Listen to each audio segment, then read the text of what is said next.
De La Cruz at Alba versus Sharma and Hazareno sa first game ng Akari at F2. Ea Laure opposite Spiker muna.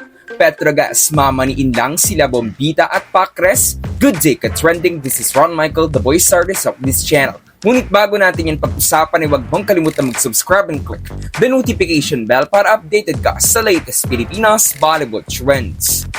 Noong opening day, nasulyapan natin ang 6 na koponan na nagpayanig ng Araneta. Ramdam ang pagbabago sa professional atmosphere ng PBL dahil sa mga changes sa game protocols. Ngayong Martes, October 17, ang natitirang 6 na koponan naman ang sasalang sa Big Dome para sa kanilang unang games ngayong conference. Unang sasalang ang Cheritigo Crossovers para simulan ang kanilang bounce-back conference matapos ang kanilang 8th place finish last conference. Makakaharap nila ang mga bata pero full of potential na Farm Fresh Foxy sa 3pm. Sisimula ng Cherry ang kanilang redemption sa pangunguna ni Team Captain EJ Laure.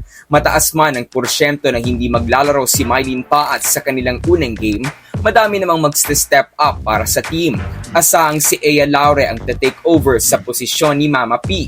At matapos ang isang conference ay muling ibabandera nila Shaya Adorador at Jasmine Nabor ang crossovers. Subalit hindi magpapaiwan ang Farm Fresh, lalo't pamilyar ang ilan sa mga faxi sa kung paano maglaro ang ilang mga balang ibibida ng Cherry. Ilang beses na ding nagharap sa UAAP ang mga Adamson players ng Foxies like Romero, Santiago, Tubu, Cruz at Tagsip at ang mga rookies ng crossovers tulad nila Ea Laure, Hernandez, Nierba at Robles. Exciting nga ang laban na ito. Ang collegiate rivalry ay muli nating mag-witness this time sa pro. Para sa ating second game at 5pm, magsisimula na ang challenging conference ng F2 Logistics Cargo Movers.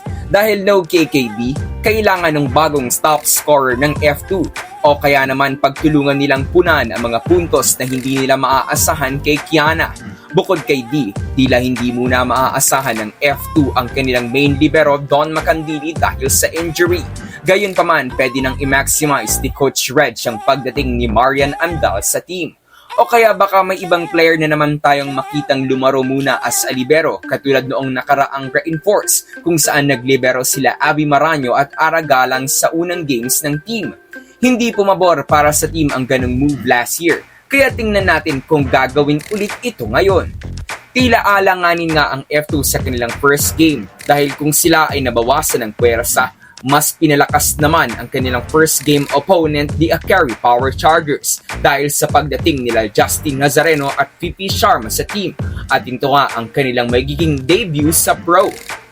Full of excitement nga ang mga opening games dahil sa F2 Akari face-off, maghaharap ang reigning UAAP champions, De La Cruz and Alba of F2 versus Sharma at Hazareno of Akari. Para sa inyo, sino ang magwawagi? Comment down below. At para sa ating last game at main header ngayong Martes, opisyal na nating makikita si Dimdim Pacres sa PBL. Madami nga ang nag-aabang sa kanyang unang game kung saan sila ni Grace Bombita ang mga primary forces na aasahan ng isa sa mga new teams ng liga, the Galleries High Risers. Asahang madaming fans sa mag-aabang kay Dimdim, gayon din ang mga pasabog na atake ni Bombita na hindi natin maikakailang madami ang napapahanga. Sa pag-welcome natin sa gallery sa PBL, makakalaban nila ang isa sa mga orihinal na haligi ng PBL at one of the most successful teams ng liga, the Petrogas Angels.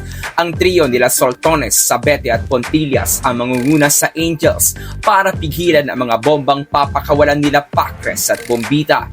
Masasabi nating ang mga experiences ng Petrogas sa magiging pinakamalaking advantage nila kontra galleries. Kaya naman kung papasok as an issue para sa high risers ng team chemistry, it will be an easy assignment para sa Petrogas. Madali silang makakapagtala ng isa sa winning column.